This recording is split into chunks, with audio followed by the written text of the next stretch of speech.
বিনয় করে তোমায় ডাকি নদিয়া বিহারী ও গো গৌর হরি আশায় আছি পরি দিও না ফাঁকি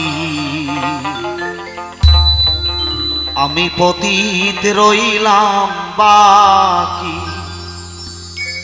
হে দয়া পাতকি তরাতে এসেছো ধরাতে পাতকি তরাতে এসেছো ধরাতে আমি পতিত রইলাম বাকি আমি পতিত রইলাম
ব্রজের শ্যাম ত্রিভঙ্গ করিতে ভক্তের সঙ্গ রাই রূপেতে অঙ্গ ঢাকিও বাবা। অর্থাৎ ভগবান শ্রীকৃষ্ণকে বলা হয়েছে ত্রিভঙ্গ। কেন ভগবান শ্রীকৃষ্ণকে ত্রিভঙ্গ কেন বলা হলো গো? ভগবান শ্রীকৃষ্ণ সোজাভাবে দাঁড়াতে পারে না। ভগবান শ্রীকৃষ্ণের কোমরে একটা ভাঁজ, ঘাড়ে একটা ভাঁজ আর পায়ে একটা ভাঁজ, এই জন্য ভগবান শ্রীকৃষ্ণকে ত্রিভঙ্গ বলা হয়েছে। তারও একটা কারণ আছে।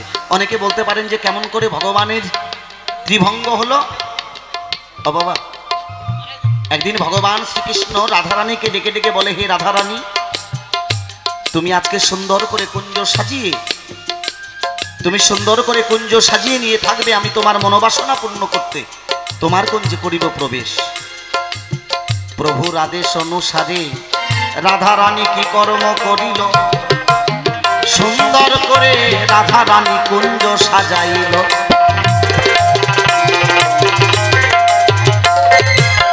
সুন্দর করে কুঞ্জ সাজিয়ে রাধারানী সারাটা নিশি প্রভাত পায়, কিন্তু রাধারানীর কুঞ্জে আসে না আমার কৃষ্ণ শ্যামরায়।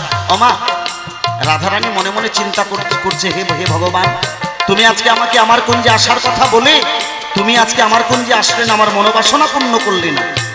আমি দেখতে চাই তুমি কার কুঞ্জে করেছো প্রবেশ।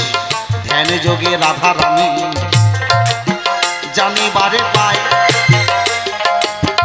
ভগবান শ্রীকৃষ্ণ রাধারানীর কুঞ্জে না এসে দেখো বিরজার কুঞ্জে যায়।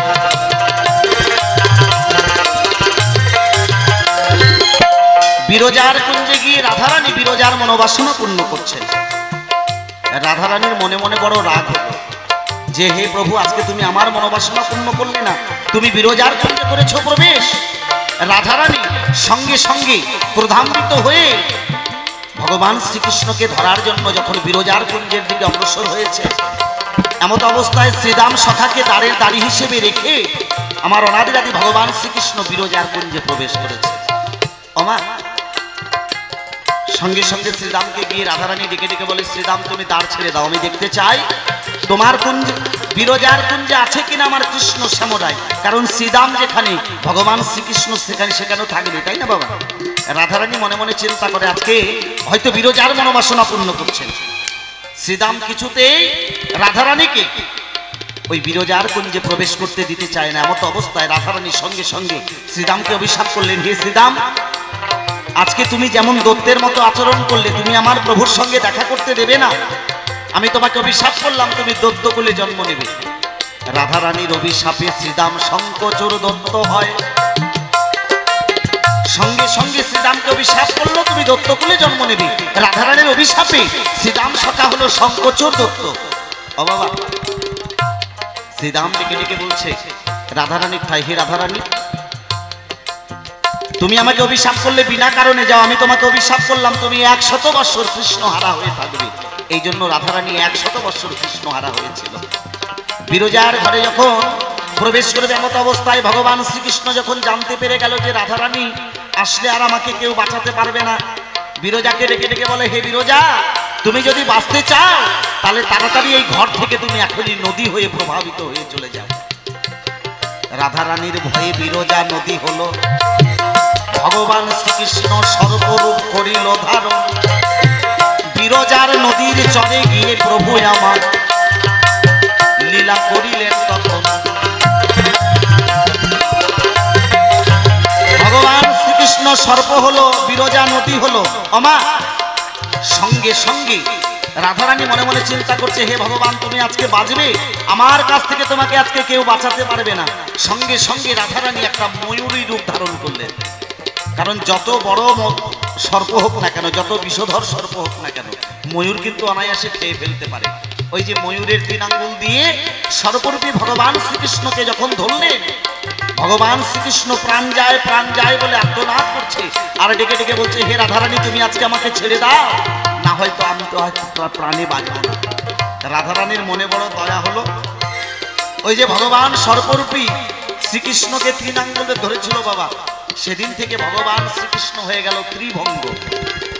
এই 3টা আঙ্গুল দিয়ে ধরেছিল কোথায় কোথায়? একটা কোমরে, একটা ঘাড়ে, একটা পায়ে। এই জন্য ভগবান শ্রীকৃষ্ণকে ত্রিভঙ্গ বলা হয়। জয় জয় নিতাই গৌর সীতানাথ প্রেমানন্দে হরি বল।